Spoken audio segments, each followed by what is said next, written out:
Dakota College in Botno provides students with a quality education and a caring environment. The institution values diversity and personal enrichment by promoting engaged learning for employment and university transfer with the help of a supporting community. Dakota College at Botno emphasizes nature and technology to accomplish its mission through an array of curricula, programs, and services. And now, here's Dakota College Weekly. And on the line with us from Dakota College in Botno is Corey Gorder of the Athletic Department. Good morning, Corey. So anyway, Corey, tell us a little bit about yourself first. Like you said, my name is Corey Gorder. I'm our athletic director here. Just took over that position here a little over a year ago last January. So I've worked at the college here for about 8 or 9 years as the mental health counselor and then the assistant men's hockey coach. And then recently, like I said, took over to be a little bit bigger part of our athletic department.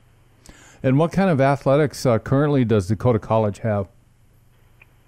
So at the college, we have 7 varsity sports here. And with the wonderful world that we live in right now with COVID, we're going to have all 7 going at the same time. So currently, our men's and women's hockey programs are going and playing games, I guess, as of this weekend. Our men have already played 6 games this semester, but our women open up this weekend. Our men's and women's basketball starts in the gym. They actually start this evening, Friday night here. The 22nd playing against Williston. And then also, we have a little bit of a busy home stretch here in the beginning. Our basketball teams play today, so Friday, then Sunday, and then Monday. So we have 3 games here in the next 4 days at the Woodshed at the school. And what are, if someone wants to attend a game, I know with COVID going on and everything, there's probably certain requirements that need to be met before they can get into a game or go to a game? Yeah, absolutely. Yeah, so our 5 of our sports take away the hockey. So our 2 basketball teams, softball, baseball, and volleyball are all a part of the Mondac conference.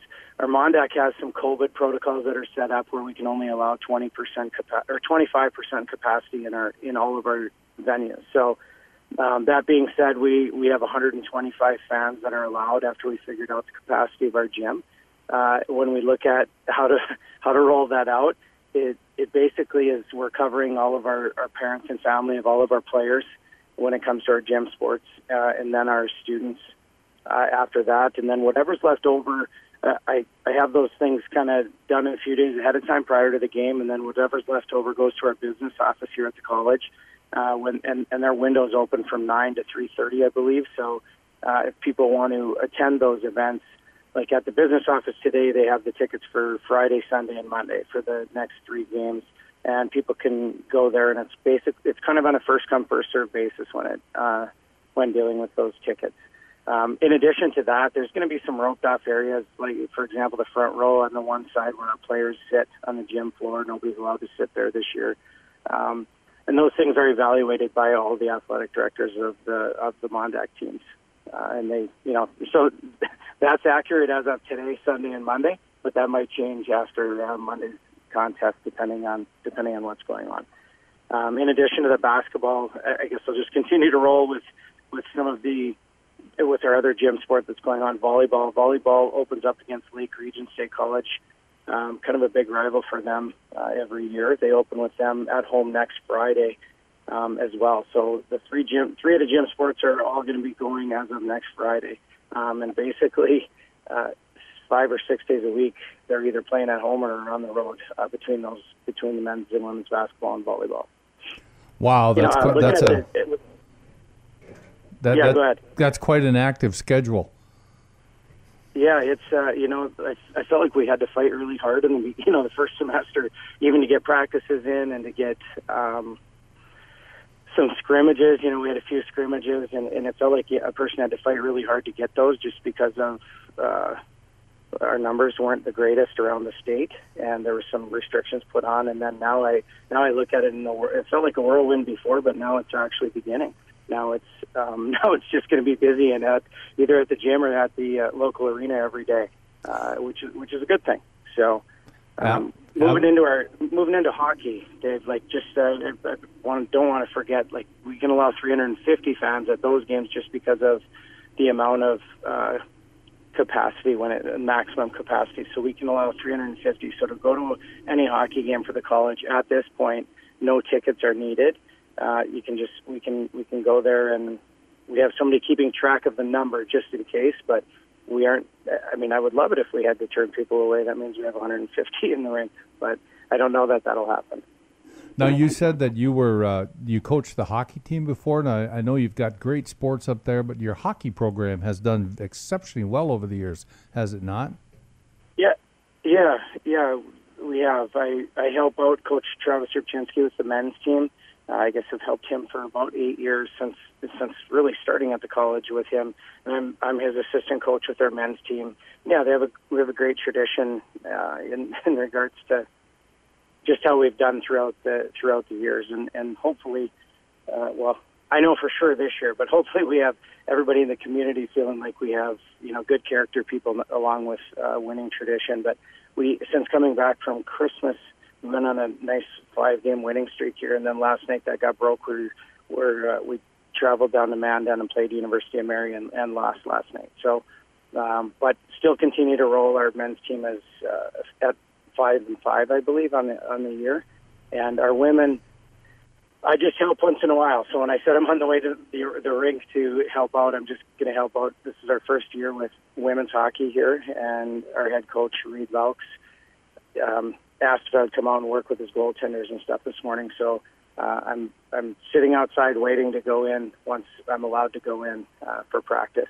So just going in there to help them, and they open up this weekend for the first time with fans ever in our history. So they play Saturday evening here at 7 o'clock in Botno.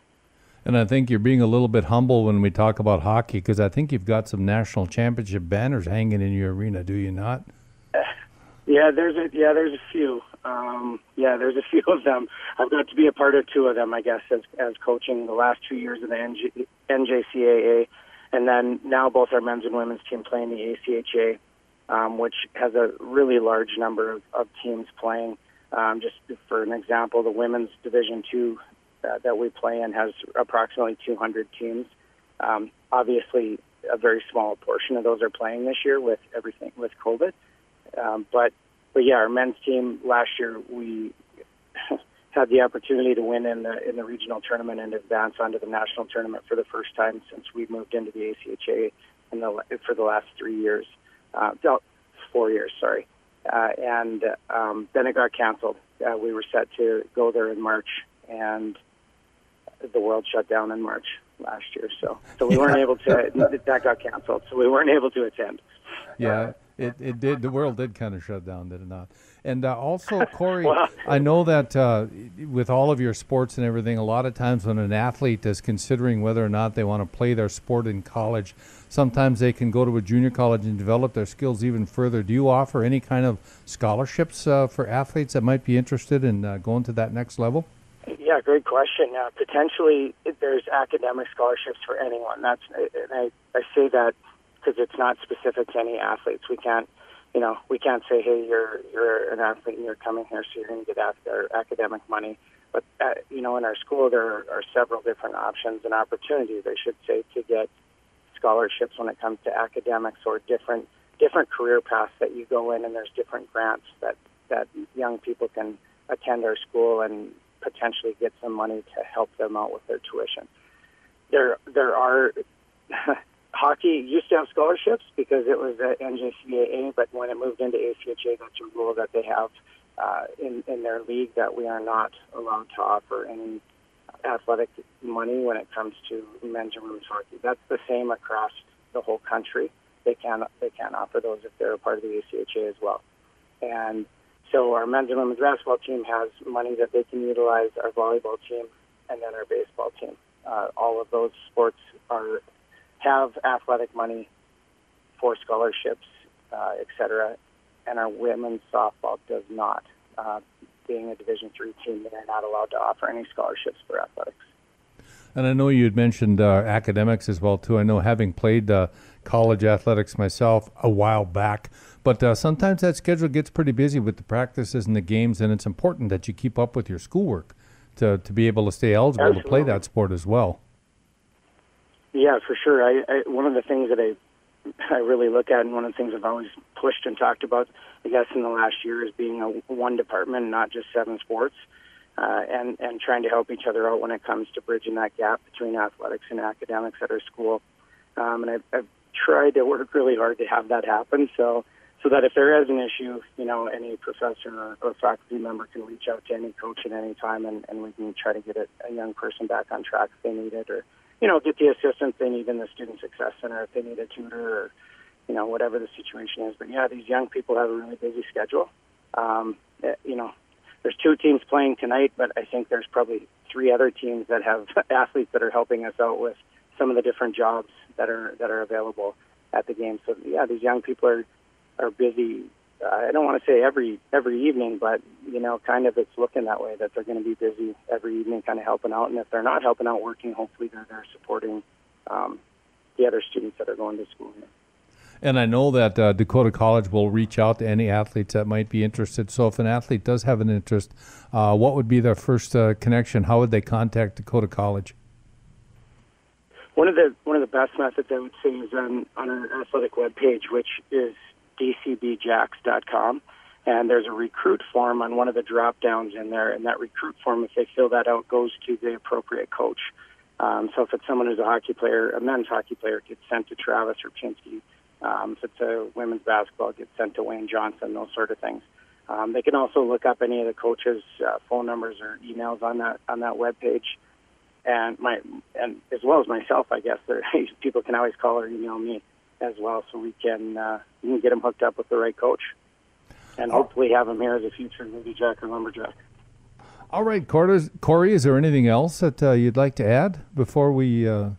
No. Enter? All right. No, I don't think there's anything, Dave. I think we kind of covered everything. I appreciate you taking the time to visit with me this morning. All right, Corey, and thank you for calling us and talking with us. Corey Gorder with Dakota College of Bottineau Athletics. Corey, you have a great day. Thanks, you as well. Yep, bye-bye. You've been listening to Dakota College Weekly on Rugby Broadcasters.